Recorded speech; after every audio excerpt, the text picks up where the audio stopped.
दोस्तों ये कहानी एक ऐसे लड़के की है जिसको सारी चीजें स्लो मोशन में दिखने लग जाती हैं। अब वो अपनी इन शक्तियों का इस्तेमाल करके क्या क्या करता है आइए देखते हैं। कहानी शुरू होती है और हमें एक सीसीटीवी सेंटर का सीन दिखाया जाता है। यहाँ पर दो औरतें एक नए एम्प्लॉय के बारे में बातें कर रही थी जो कि हमेशा चश्मा लगाकर रखता था। तभी उन्हें सीसीटीवी में एक चोरी होते हुए दिखाई देती है और वो जल्दी से पुलिस में कांटेक्ट करते हैं। वहीं वो लोग भी कैमरे में उन चोरों को ढूंढने की कोशिश कर रहे होते हैं, लेकिन वो चोर अचानक से गायब हो जाते हैं। लेकिन वहाँ पर जो नया एम्प्लॉय था वो आसानी से चोरों को ढूंढ लेता है, जिससे सभी लोग उसकी बहुत तारीफ करते हैं। इस लड़के का नाम जोंगबू है और इसे एक बहुत ही रेयर बीमारी है जिससे इसको सारी चीजें स्लो मोशन में दिखाई देती हैं और इसी की वजह से वो चोरों को भी इतनी आसानी से ढूंढ पाया था। जोंगबू जब छोटा था तो स्कूल की एक रेस के दौरान उसने अपनी क्रश सुमी को कुछ इस तरह देखा, जिसके बाद से उसे सभी चीजें स्लो मोशन में दिखने लगी। इसके बाद जब वो अपनी इस बीमारी को डॉक्टर को दिखाने गया तो इससे भी उसे कोई फायदा नहीं मिला, क्योंकि डॉक्टर के पास भी इसका कोई इलाज नहीं था। लास्ट में हारकर डॉक्टर उसे सलाह देता है कि तुम एक काला चश्मा पहन लेना जिससे लोगों को अजीब ना लगे। अब जोंगबू के फादर उसकी इस बीमारी को कैसे भी ठीक करना चाहते थे, इसलिए वो ज्यादा पैसा कमाने के लिए विदेश चले जाते हैं और जोंगबू अपनी मॉम और अपनी बहन के साथ यहीं पर रहने लगता है। अब स्लो मोशन में देखने के कुछ फायदे भी थे, क्योंकि ये ऐसी ऐसी चीजें भी स्लो मोशन में देखने लग गया था जो कि नॉर्मल आंखों से देखना थोड़ा मुश्किल होता।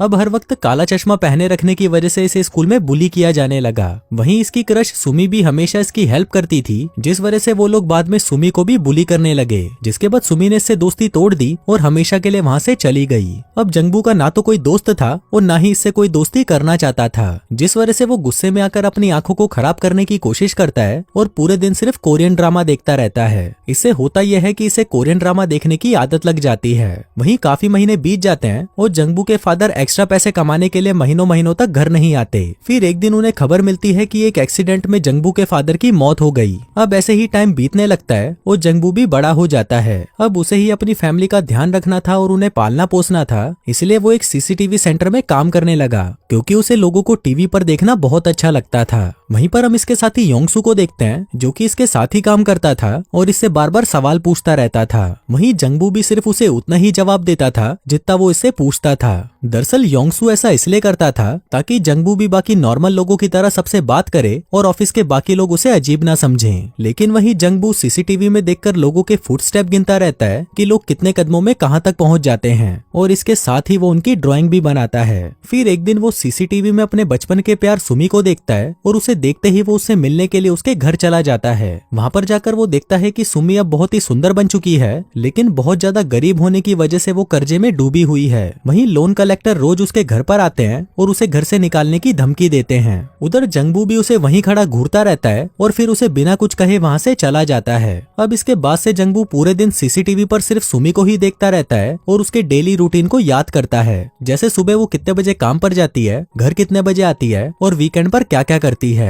सुमी जहाँ पर रोज खड़े होकर सोडा पीती है, वहाँ पर ये भी खड़ा होकर सोडा पीने लगता है। इसके अलावा वो पास के कूड़ेदान से एक सोफा उठाकर उसे कॉफी शॉप के बाहर रख देता है, क्योंकि सुमी यहाँ पर रोज रात को खड़े होकर कॉफी पीती थी। फिर अगले दिन जब सुमी बस स्टैंड पर खड़ी थी, तभी वहाँ पर बहुत तेज बारिश होने लगती है। उधर जोंगबू भी उसे बारिश में खड़ा हुआ देख लेता है और उसे छाता देने के लिए अपने साथी को लेकर सुमी के पास चला जाता है, लेकिन सुमी उसे गालियां देकर वहाँ से भगा देती है। इसके बाद ये दोनों डॉक्टर के पास जाते हैं और सुमी को इम्प्रेस करने की एडवाइस मांगते हैं। अगले दिन सुमी अपने ऑडिशन के लिए जा रही थी, क्योंकि वो एक सिंगर बनना चाहती थी। वहीं पर उसका मैनेजर उसे कॉल करके कहता है कि तुम लेट हो गई, इसलिए अब तुम्हें यहाँ पर आने की जरूरत नहीं है। लेकिन तभी सुमी उसे फोन पर ही गाना सुनाने लग जाती है, जिससे वहाँ पर खड़े सभी लोग उससे इम्प्रेस हो जाते हैं। तभी वहाँ पर जोंगबू भी आ जाता है और उसे फ्लावर्स देने लगता है, लेकिन इस पर सुमी उसे कहती है कि मुझे फ्लावर्स नहीं चाहिए, और अगर तुम्हें मुझे कुछ देना ही था तो इसकी जगह नूडल्स का पैकेट ले आते। फिर वो वहाँ से जाने लगती है, पर तभी जोंगबू उसे उसका नाम लेकर बुलाता है और कहता है कि मैं वही हूँ जो तुम्हारे साथ स्कूल में पढ़ता था। लेकिन इस पर सुमी कहती है कि मैं वो नहीं हूँ जो तुम मुझे समझ रहे हो, मेरा नाम भी सुमी है, पर मैं वो नहीं हूँ। अब ये उसकी क्लासमेट सुमी तो नहीं थी, लेकिन जोंगबू अब इसे ही पसंद करने लगा था। फिर एक दिन ये दोनों फिर से मिल जाते हैं और यहाँ पर सुमी से पूछती है कि तुम उस लड़की को क्यों ढूंढ रहे हो। ये बताता है कि मैं उसको बचपन से ही पसंद करता था और अब मैं उसे अपनी दिल की बात बताना चाहता हूँ। इसके बाद सुमी उसे कहती है कि हम दोनों एक ही डायरेक्शन में जा रहे हैं, तो तुम मेरा सामान उठाओ और मेरी हेल्प करो। फिर एक दिन जंगबू सुमी को रोड पर बंदरों की तरह उछलते हुए देखता है, क्योंकि इसका उस म्यूजिक शो में सिलेक्शन हो गया था। इसलिए ये बहुत खुश थी और सेलिब्रेट करने के लिए कैफे में जाती है। वहीं जंगबू भी वहां पर जाकर उसे बाहर खड़े होकर देखने लगता है। तभी सुमी की नजर उस पर पड़ जाती है और वो उसे अंदर बुला लेती है। फिर बातों ही बातों में वो सुमी को बता देता है कि मुझे सभी चीजें स्लो मोशन में दिखती है, और इसको प्रूफ करने के लिए सुमी उसकी तरफ तेजी से एक चम्मच फेंकती है, जिसको जंगबू पकड़कर उस पर लिखे हुए नंबर को बता देता है। फिर अगले दिन हम देखते हैं कि जंगबू सुमी के घर के रास्ते को याद कर रहा होता है। वो फुटस्टेप गिन रहा होता है कि कितने कदमों में वो वहां पर पहुंच जाएगा। वहीं उसका साथी योंगसू भी उसे टीवी पर देख रहा होता है और सोचने लगता है कि ये पागल कर क्या रहा है। फिर रात को जंगबू सुमी से मिलता है और ये दोनों एक दूसरे से बातें करने लगते हैं। जंगबू बताता है कि मैं एक सीसीटीवी डिपार्टमेंट में काम करता हूँ। फिर सुमी उसे उसी कॉफी शॉप में लेके जाती है जहाँ से वो हमेशा कॉफी पीती थी। अब यहाँ पर सुमी उसे बताने लगती है कि वो इस कॉफी शॉप के मालिक को पसंद करती है क्योंकि उसके पास कार है। अब ये सुनकर जंगबू को जलन होने लगती है और फिर सुमी के वहाँ से जाने के बाद भी जंगबू उस कॉफी शॉप के मालिक को बहुत देर तक घूरता रहता है। फिर अगले दिन से जंगबू सोचने लगता है कि अगर उसके पास भी कार होती तो सुमी उसे भी पसंद करती। फिर वो ऑफिस के लोगों से पूछने लगता है कि किसी के पास कार है, लेकिन वहाँ पर किसी के पास भी कार नहीं होती। दूसरी तरफ लोन कलेक्टर फिर से आकर सुमी को धमकाने लगता है और इसी के साथ ही वो उसे मारने की भी कोशिश करता है, लेकिन तभी जंगबू भी वहाँ पर आ जाता है और उसे बचा लेता है। फिर शाम को ये दोनों फिर से मिलते हैं, जहाँ पर जंगबू उससे पूछता है कि अगर तुम्हारे पास कार होती तो तुम क्या करती। सुमी कहती है कि मैं रोज समुद्र के किनारे जाती और वहाँ पर बैठकर टाइम स्पेंड करती। इसलिए वो अपने एक दोस्त के पास जाता है जो कि एक बस ड्राइवर है। अब जंगबू उसी के साथ ही पूरे दिन भर घूमता है और शाम को सीसीटीवी में आकर देखता है कि वो अकेले ही बेसबॉल खेलता है। फिर जंगबू भी उसके पास जाकर उसके साथ बेसबॉल खेलता है और उसका झूठा दोस्त बनने का दिखावा करता है, जिसके साथ ही वो उसे अगले दिन सुमी को बस में घुमाने के लिए मना लेता है। फिर अगले दिन जब सुमी बस पर चढ़ती है तो ये लोग उसे कहीं और ले जाने लगते हैं। सुमी उनसे पूछती है कि तुम लोग ये क्या कर रहे हो, तो जंगबू कहता है कि मैं तुम्हें समुद्र के किनारे घुमाने ले जा रहा हूँ। अब सुमी को ये देखकर बहुत अच्छा लगता है कि जंगबू इसके लिए इतना कुछ कर रहा है और वो इसे पसंद करने लग जाती है, लेकिन उनकी किस्मत ही खराब होती है और उन्हें शहर के बॉर्डर पर रोक लिया जाता है। पुलिस उन्हें कहती है कि तुम एक लोकल बस में एक शहर से दूसरे शहर में ट्रेवल नहीं कर सकते, जिसके कारण उन्हें मुड़कर वापस जाना पड़ता है। अब यहाँ पर सुमी पुलिस वालों से झगड़ा कर लेती है, लेकिन इसका कोई फायदा नहीं होता।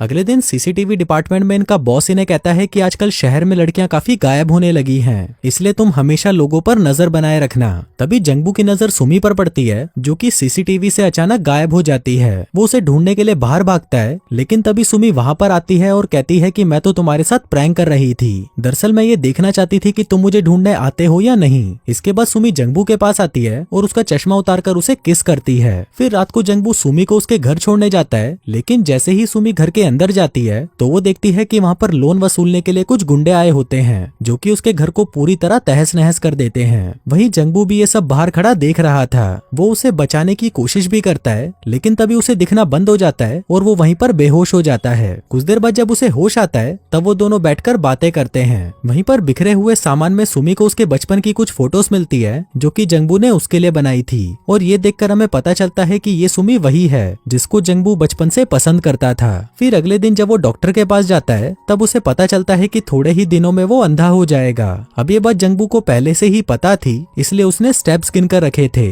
ताकि जब भी वो अंधा हो जाए वो सुमी के घर तक पहुंच सके। लेकिन वहीं दूसरी तरफ अपना कर्जा उतारने के लिए सुमी अपना घर बेच देती है और अपना सारा सामान लेकर अपने ऑफिस में शिफ्ट हो जाती है, मतलब कि वो वहीं पर काम करेगी और रहेगी भी वहीं जंगबू भी उसे सीसीटीवी में देख रहा होता है कि ये यहाँ से जा रही है। तभी सीसीटीवी एम्प्लॉय को एक कार दिखती है, जो कि एक किडनैपर की कार थी। तभी ये लोग पुलिस को इन्फॉर्म कर देते हैं कि ये कार एक किडनैपर की है। इसी दौरान जंगबू देखता है कि सुमी भी रोड से गायब हो जाती है। जंगबू उसे ढूंढने के लिए बाहर जाता है, लेकिन अब वो देख नहीं सकता था तो उसका एक्सीडेंट हो जाता है। तभी वो सुमी को देखता है जिसको किडनैपर ले जा रहा था, लेकिन वो उसको जैसे तैसे करके बचा लेता है और वहीं सुमी भी उसका एक ट्रक एक्सीडेंट होने से बचा लेती है। तभी वहाँ पर पुलिस आ जाती है और सुमी को अपने साथ ले जाती है, लेकिन जंगबू वहीं रोड पर खड़ा रह जाता है। अब ऐसे ही कुछ दिन बीत जाते हैं और हम सुमी को देखते हैं, जो कि काफी दिनों से जंगबू से नहीं मिली क्योंकि वो अपने काम में बिजी रहती है। लेकिन जब भी उसे उसकी याद आती है तो वो सीसीटीवी कैमरे में देखकर उसे हाय कर देती है, लेकिन उसे पता नहीं था कि जंगबू अब पूरी तरह अंधा हो चुका है। फिर एक दिन ये जंगबू से एक कैफे में मिलती है। वो उसे हाय बोलती है, लेकिन जंगबू उसे बिना रिस्पॉन्ड किए वहाँ से चला जाता है। वो अपनी अंधों वाली स्टिक निकालकर वहाँ से जाने लगता है और तभी ये देखकर सुमी को पता चलता है कि अब वो अंधा हो चुका है और ये देखकर वो बहुत रोती है। इसके बाद वो उसका पीछा करने लगती है और पीछा करते करते एक आर्ट गैलरी तक पहुंच जाती है, जहां पर वो देखती है कि जंगबू ने सुमी की बहुत सारी पेंटिंग्स बनाकर रखी है। अब ये देखकर सुमी बहुत खुश होती है क्योंकि अंधा होने के बाद भी वो सुमी को नहीं भूला। फिर अगले दिन वो जंगबू का फिर से पीछा करती है, लेकिन तभी वो मुड़कर उससे पूछता है कि हाँ मैडम, कहाँ पर चलना है। दरअसल यहाँ पर जंगबू को पता चल चुका था कि सुमी उसका पीछा कर रही है। अब यहाँ पर ये दोनों एक दूसरे को हक करते हैं और इसी के साथ ही ये कहानी यहीं पर खत्म हो जाती है।